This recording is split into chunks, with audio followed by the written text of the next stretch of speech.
നിങ്ങൾ പുതിയ ഉടമ്പടിയിലാണോ? പരിശുദ്ധാത്മാവിനെ വേണം, പരിശുദ്ധാത്മാവ് വരണം. ഇതൊന്ന് ആഗ്രഹിച്ച് ശരിക്കും വചനത്തിന്റെ സത്യം അറിഞ്ഞിട്ട് പരിശുദ്ധാത്മാവിന് വേണ്ടി ദാഹിച്ചാൽ ആത്മാവ് വരും. അതൊരു കാര്യം നിങ്ങൾ മനസ്സിലാക്കിയിരിക്കുക. അത് ഞാൻ ഒരു സാധനം പറഞ്ഞുതരാം. അതായത് നമ്മൾ എന്തിനു വേണ്ടിയാണ് പരിശുദ്ധാത്മാവിനെ സ്വീകരിക്കുന്നതെന്ന് വളരെ പ്രധാനപ്പെട്ടതാണ്. ഇപ്പൊ പരിശുദ്ധാത്മാവ് വന്നിട്ട് ഇനിയിപ്പോ നിങ്ങളുടെ എല്ലാം മനസ്സിരിക്കുന്ന എനിക്ക് കാണാൻ പറ്റും, എന്നിട്ട് വേണം നിങ്ങളെയൊക്കെ ഒന്ന് വരട്ടെ, നിങ്ങളെ ഒന്ന് ശരിയാക്കാൻ. ഇതിനാണ് ഞാൻ പരിശുദ്ധാത്മാവിന് വേണ്ടി ആഗ്രഹിച്ചുകൊണ്ടിരിക്കുന്നത്. മരിക്കുന്നവരെ ഇങ്ങനെ ആഗ്രഹിക്കാന്നേ ഉള്ളൂ, പരിശുദ്ധാത്മാവ് ഒന്നും വരാനൊന്നും പോകുന്നില്ല.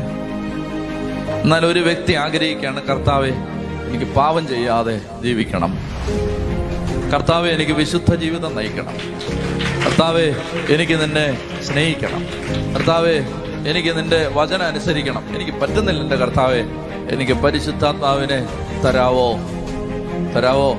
അങ്ങനെ ചോദിച്ചാണ്ടല്ലോ പരിശുദ്ധാത്മാവ് വന്നിരിക്കും.